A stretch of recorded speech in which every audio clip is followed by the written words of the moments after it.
จะลืมว่าการสร้างวัดทุกอย่างนี่เฮาบ่เคยไปขอเบิกเงินทางราชการเด้บ่มีเงินหลวงสลึงหนึ่งก็บ่มีสิไปว่าหยังทั้งเบิดนี่ได้มาโดยศรัทธาถ้าบ่แน่จริงเขาก็บริจาคมาดอกนาไผก็ดีลองเบิ่งแม่ขนาดเฮ็ดซ่องแจกใส่รถใส่น้ำใส่องค์ไปสิทธิ์น้ำมนต์เปล่าอยู่ก็บ่มีผู้ใดให้ปานนั้นเด้ล่ะนั่นแหละเมื่อคืนถ้าสร้างพระในตนเองได้แล้วพระผู้ประเสริฐพระผู้เมตตากรุณามุทิตาอุเบกขาพระผู้สินำผ้าให้แนะนำคำสอนให้คู่คนเขาหูเห็นอริยสัจสีหูเห็นหนทางไปพระนิพพานถ้าเขาบ่มีตัวนี้เขาจะเป็นไปได้บ่แม่นว่าเขามาแล้วเฮ็ดก็เฮ็ดไปโลดลังเบิ่งกันหน้ามีแต่หาเหลี่ยหาไล่มาเฮาบ่เคยหาเหลี่ยไล่อีหยังบาทหนึ่งสลึงหนึ่งก็บ่มีจากกระทรวงทบวงการใดๆทั้งสิ้นในของรัฐบาลในของหลวงบ่มีแต่มาจากคนที่เขามีศรัทธาพุละบาท2 บาทก็ร่วมกันมานี่นั่นแหละถวกบ่เข้าใจอีหยังแต่ว่าเฮาบ่ต้องไปอยากให้ผู้ใดเป็นแบบนั้นแบบนี้ดอกเฮาเบิ่งตัวเฮาเองโลดคือเขาเห็นเฮาสร้างวัดน่าจะทำอย่างนั้นน่าจะทำอย่างนี้ไม่เฮ็ดอย่างนั้นไม่ทำอย่างนี้นะหลายๆหม่องที่ฟังมาแล้วน่าเป็นตาเรียตนน่าสลดใจน่าสงสารบ่จักหยัง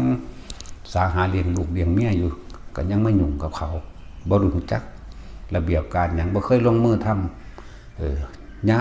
ากแลนไปให้ผู้นั้นเส้นแลนไปนี่เส้น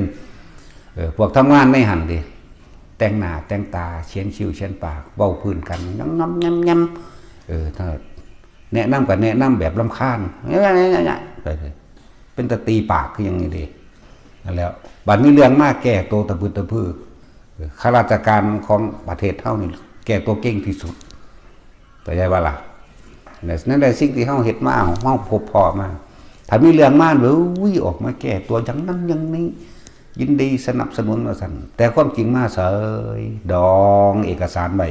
นี่คนสร้างวัดมันฮู้มันยังสิบ่ฮู้บัดดองเอกสารไว้ส่งไปพุ่นละตัวไปป้าไม้ละตัวส่งไปหน่อยตัวทั้งป่าไม้ทั้งเอ้าอยู่น้ำสำนักพุทธตัวจักสิเอากับไผกันแน่ตั้งที่เฮาเฮ็ดมาเป็นบักหลายๆเล่มจังซี่แหละ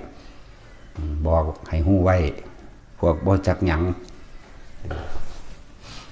เฮ็ดมา11 วัดล่ะฮู้เบิดนั่นแหละว่าผู้ใดเป็นแนวใดหม่องใดก็ดีบ่ทันสิกล้าเว้าปานนี้ไปซี่หน้าเอาก็ได้เด้อล่ะอีนี่บักนี่เป็นแบบนี้ก็ได้เด้อล่ะแล้วลีลาคือหยังนี่อยากได้เงินบ่ได้ให้เด้อ